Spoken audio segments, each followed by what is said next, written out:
कभी सोचा है कि हम लोग अक्सर ऐसी चीजें क्यों खरीद लेते हैं जिनकी हमें सच में कोई जरूरत ही नहीं होती?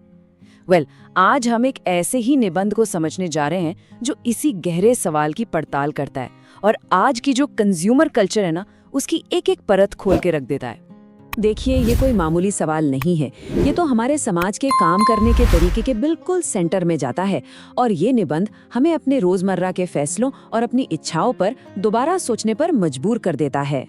ये निबंध हमें दिखाता है कि कैसे बाजार की ताकतों ने बड़े धीरे धीरे हमारी पूरी संस्कृति को ही एक नया रूप दे दिया है। तो चलिए देखते हैं कि लेखक अपने इस तर्क को हमारे सामने कैसे रखते हैं। ओके, तो हम अपनी इस पड़ताल की शुरुआत करेंगे सुख की बदलती परिभाषा से।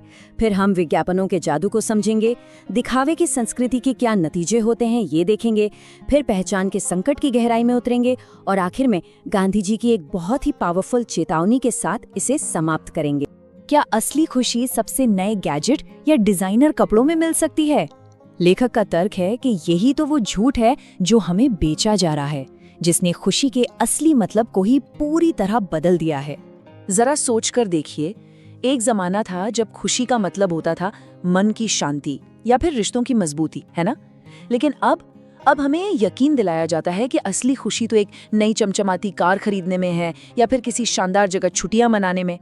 यानी कि अब चीजों का इस्तेमाल करना, उनका उपभोग करना, बस वही अपने आप में खुशी बन गया है। तो सवाल उठता है कि इस बड़े बदलाव के पीछे की असली ताकत क्या है? जैसा कि हम आगे देखेंगे, इसका जवाब छिपा है विज्ञापनों की उस चमकीली और आकर्षक दुनिया में। जरा सोचिए, आप एक टूथपेस्ट खरीदने गए हैं। एक कहता है आपके दांतों को मोती जैसा चमका देगा, दूसरा दावा करता है आपके मसूड़ों को फौलाद बना देगा। यहाँ बात क्वालिटी की नहीं बल्कि लुभावने वादों और जादुई दावों की हो रही है। और असली बात यही है, विज्ञापन सिर्फ एक प्रोडक्ट नहीं बेच रहे हैं, वो हमें एक पूरी की पूरी मानसिकता बेच रहे हैं। ये यकीन दिला रहे हैं कि मॉडर्न कहलाने का एकमात्र रास्ता है ज्यादा से ज्यादा खरीदना। अच्छा, जब हमें लगातार कुछ न कुछ खरीदने के लिए उकसाया जाता है तो इसका हमारे समाज पर क्या असर पड़ता है? नतीजा, जैसा कि लेखक बताते हैं, अक्सर हैरान करने वाला और कभी-कभी तो काफी बेतुका भी होता है। और ये बात सिर्फ महंगी घड़ियों तक ही नहीं रुकती। निबंध में तो उन लोगों का भी जिक्र है जो इतने बड़े बड़े महंगे म्यूजिक सिस्टम खरीद लाते हैं जिन्हें वो चलाना तक नहीं जानते। क्यों? सिर्फ दिखावे के लिए। और बस यही तो है दिखावे की संस्कृति, जहाँ किसी चीज की जरूरत से ज्यादा उसकी हैसियत जरूरी हो जाती है। लेखक इसके लिए एक बहुत ही शानदार शब्द इस्तेमाल करते हैं, छद्म आधुनिकता। इसका मतलब है आधुनिक होने का दिखावा करना, नई नई चीजें खरीद कर, लेकिन असल में बिना किसी वास्तविक प्रगति या सुधार के। मतलब सब कुछ बस दिखावे के लिए है। लेकिन इस दिखावे की कीमत क्या है? ये हमारे बैंक बैलेंस से कहीं ज्यादा गहरी है।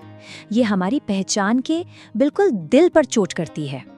देखिए, सांस्कृतिक अस्मिता वो चीज है जो हमें हम बनाती है। हमारे त्योहार, हमारा खाना, हमारी भाषाएं, ये हमारी अपनी जमीन है, हमारी बुनियाद। और यहीं पर एक बहुत ही दमदार आइडिया सामने आता है। लेखक कहते हैं कि जब हम बिना सोचे समझे वेस्टर्न कंज्यूमर कल्चर की नकल करते हैं ना, तो ये एक तरह की बौद्धिक दास्ता है, मतलब इंटेलेक्चुअल स्लेवरी। इसका सीधा सा मतलब ये है कि हम अपनी सोचने समझने की शक्ति का इस्तेमाल ही नहीं कर रहे और अपनी जो खास पहचान है उसे धीरे धीरे खोते जा रहे हैं। और इसके नतीजे हमें असल दुनिया में दिखाई देते हैं। हम इसे आज अपने समाज में देख सकते हैं। बढ़ती हुई असमानता, सामाजिक बेचैनी और स्वार्थ का बोलबाला। यह उपभोक्ता संस्कृति हमें एक दूसरे से दूर कर रही है। तो क्या कोई उम्मीद है?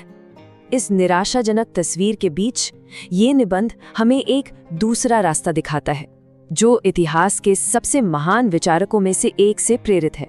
गांधी जी का ये संदेश आज पहले से कहीं ज्यादा जरूरी हो गया है। वो हमें याद दिलाते हैं कि हम नए विचारों के लिए खुले रह सकते हैं, बिल्कुल, लेकिन हमें इस उपभोक्ता संस्कृति को अपनी सांस्कृतिक जड़ों को नष्ट करने की इजाजत बिल्कुल नहीं देनी चाहिए। तो अंत में ये सिर्फ इस बारे में नहीं है कि हम क्या खरीदते हैं, ये इस बारे में है कि हम क्या बन रहे हैं। और ये एक ऐसी चेतावनी है जिसे हमें बहुत गंभीरता से लेना होगा। इस सवाल का कोई आसान जवाब नहीं है, लेकिन ये एक ऐसा सवाल है जिसे हम सभी को खुद से जरूर पूछना चाहिए।